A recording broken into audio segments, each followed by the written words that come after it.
Process groups are a great way to manage complex arrangements. For example, in this song, I have a group of vocals here, here, and here, and then I have another group here.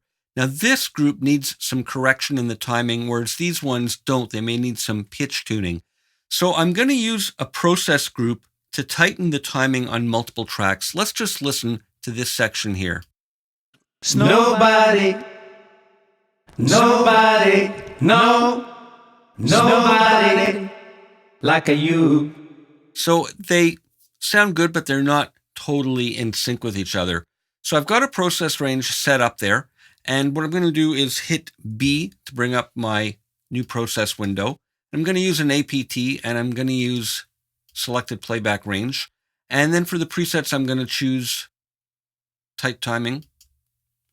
And I'm going to use new process group here, and it'll create a new group that we'll see in this area, which will give us some options for auditioning playback, which we'll look at in a moment. So my guide track is going to be chorus 1, and the dub track is going to be chorus 2, and I'm going to create multiple processes so that I can correct all of them at once. So let's hit the new process button, and there they are. So let me just shift click and we can see them all at once. Now, what's great about this is we have a lot of tracks to manage. So what I've done is I've set up a group already for these backup tracks. I'm just going to mute those so we don't need to worry about them. I can even turn off the visibility function if we don't want to see them and deal with them. Let's hide them for now.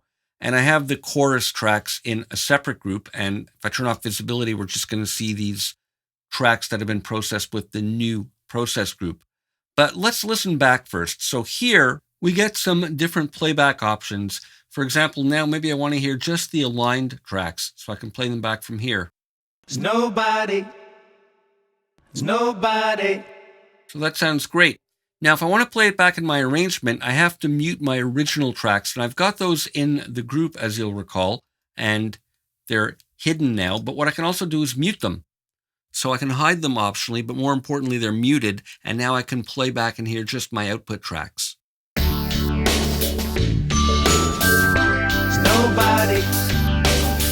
Nobody, nobody like you. So that works great. And another fringe benefit of this is that once they're in a process group, one control panel can change all the settings at once. So for example, let's say I decide I want to adjust the timing. Maybe I want to play with the tolerance. I can do that, and you'll see here that all of the output tracks, which are already named output by the automatic generation that happened in the APT, they're all processed. And of course, the other fringe benefit is that I can set up a separate process group for the backup vocal sections of the tune, which may require different processing. This is Eli Kranzberg for Production Expert.